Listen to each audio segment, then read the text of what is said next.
Welcome back, everybody. This is Carson from Creationist, here to bring you another video on filmmaking, photography, and the overall creative focus and direction of my own life. Today we are talking about battery grips. Should you get them, and are they worth the money? Recently I just got the Sony a7 III, and with this lens on it, being the beast that it is, the battery grip was essential. Let's hop into reasons why.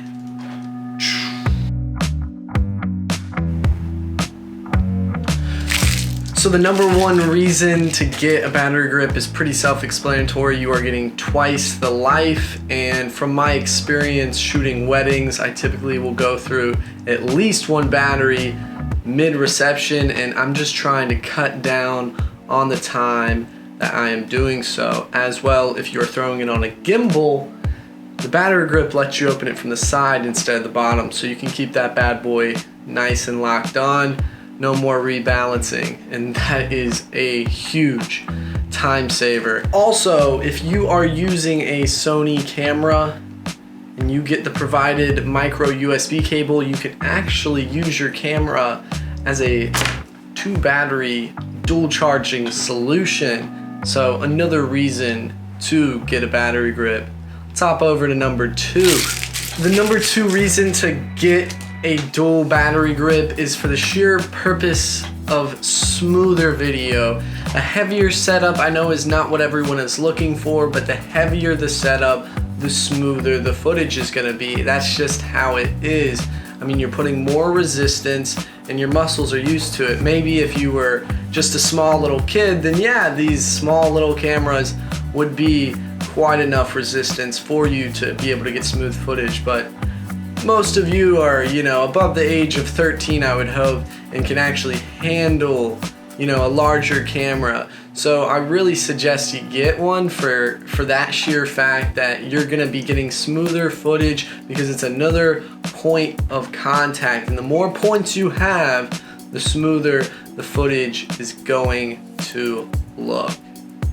Quick note, if you do want to get a battery grip, you don't have to necessarily get the name brand one, although I am using both name brand on my setups. But just a little FYI, there are cheaper solutions out there, and I'll link them down below.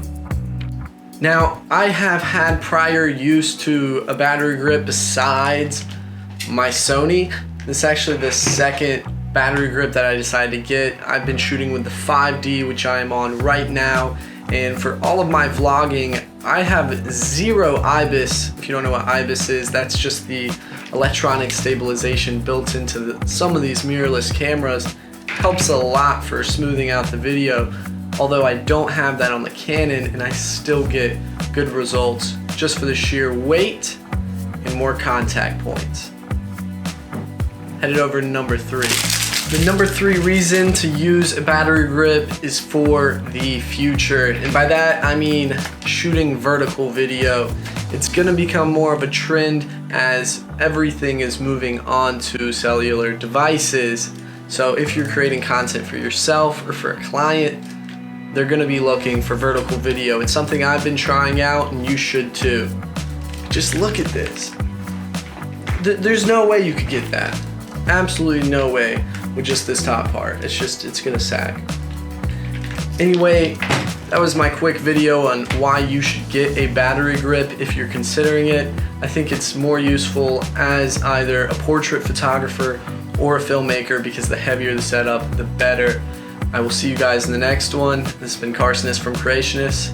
Make sure to surround yourself with ideas that inspire. Peace.